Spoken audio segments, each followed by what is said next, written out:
সমাবেশে হোসাইন আহমদ মাদানী রহমাতুল্লাহ আলাইহি ইংরেজ শাসনের বিরুদ্ধে বক্তব্য শুরু করে দিল। তখন চতুর্দিক থেকে ইংরেজ প্রশাসক গুলি চালাতে আরম্ভ করলো। আল্লাহর কি কারিশমা, একটা গুলিও হোসাইন আহমদ মাদানী রহমাতুল্লাহ আলাইহিকে স্পর্শ করলো না। এই ঘটনা থেকে ইংরেজ কিংকর্তব্য বিমূল হয়ে গেল। তো হোসাইন আহমদ মাদানী রহমাতুল্লাহ আলাইহি ইংরেজ শাসনের বিরুদ্ধে হক উত্তোলন করার কারণে গুলি দিয়ে না পেরে অভিযুক্ত করে সরকারিভাবে মামলা চালায়। সেই মামলায় আদালত হোসাইন আহমদ মাদানী রহমাতুল্লাহ আলাইহিকে 4 বছর শ্রম কারাদণ্ডে দণ্ডিত করে।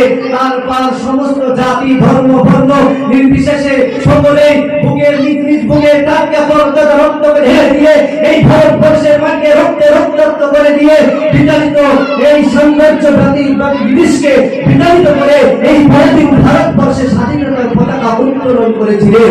যেহেতু আমরা স্বাধীন ভারতবর্ষের স্বাধীন নাগরিক হিসাবে 15 আগস্ট স্বাধীনতা দিবস উদযাপন করে থাকি, কিন্তু বড় দুঃখের বিষয়, পরিতাপের বিষয়, যারা এই ভারতবর্ষকে স্বাধীন করার জন্য নিজের মাল ধনদৌলতকে বিসর্জন করেছিলেন, নিজের বিবিকে দেওয়া করেছিলেন, নিজের পুত্রকে এতিম করেছিলেন, নিজের বুকের টাটকা তাজা রক্তকে ঢেলে দিয়ে এই ভারতবর্ষের মাটিকে রঙিন করেছিলেন, তাদের নাম আজ বর্তমান ইতিহাসের পাতায় বিদ্যমান নাই।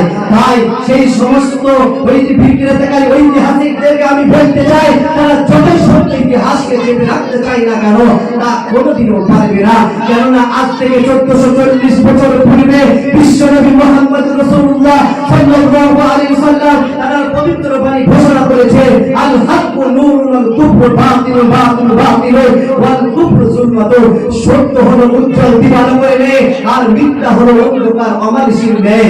শুধু অন্ধকার দিবালোককে গ্রাস করতে পারে না, কিন্তু দিবালোক অন্ধকারকে গ্রাস করে নেয়। তাই সত্য ইতিহাসকে মিথ্যা ইতিহাস দিয়ে কোনোদিন ঢেকে রাখতে পারবে না। সত্য ইতিহাস একদিন না একদিন প্রকাশ পাবে ইনশাআল্লাহ।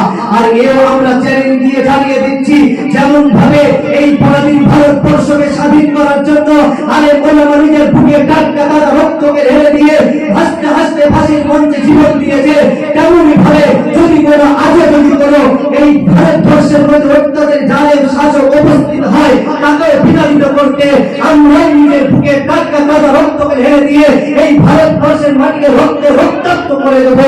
তবু এই ভারতবর্ষের মাটিকে অত্যাচারী জালেম শাসককে প্রশ্রয় দিচ্ছি না, দেব না। কেননা কিদার কি সোশ্যাল কি জিন্দগি সে शेर की एक दिन की जिंदगी बेहतर है। তাই তো কবি নিঃসঙ্গে চিত্তে ঘোষণা করে, রক্তে রাঙা ভারতবর্ষ আমাদের ভারতে রক্ত দিয়ে গড়েছি মোরা ভারতবর্ষের স্বাধীনতাকে। ইতিহাসের পাতায় মোরা পেলাম না কোথায়, তারাই হলো সেরা নায়ক, যাদের কোনো গ্রন্থ নাই, পেলে বরং বুঝিয়ে দেবো সত্য ইতিহাস কারে কয়। এই বলে আমার সংক্ষিপ্ত ইতিহাস ইতি করলাম। ওয়া আখিরু দাওয়ানা আলহামদুলিল্লাহি রাব্বিল আলামিন।